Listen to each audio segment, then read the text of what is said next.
Rashtrawadi Congress party Solapur जिल्हा सरचिटणीसपदी संजीव कुमार खडके यांची निवड.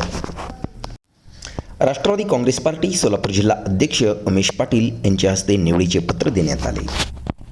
यावेळी शिवाजी व्यवहारे, सर्जेराव शेळके, संतोष देशमुख, सुरेश शिंदे, मनोज शिंदे, ॲडव्होकेट जालिंदर शिंदे, केतन भंडारे, रणवेसर आदी जण उपस्थित होते. संजीव कुमार खडके करकमच्या सिरपेच्यात बनला मानाचा तुरा. संजीव कुमार खडके यांच्यावर करकम पंचक्रोशीतून अभिनंदनाचा वर्षाव होत आहे.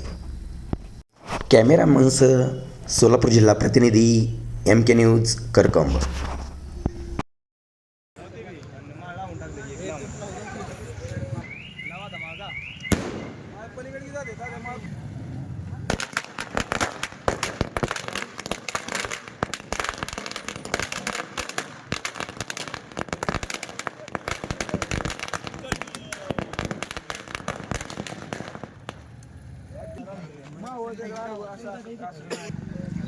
लगा चिपळूण करा अजून.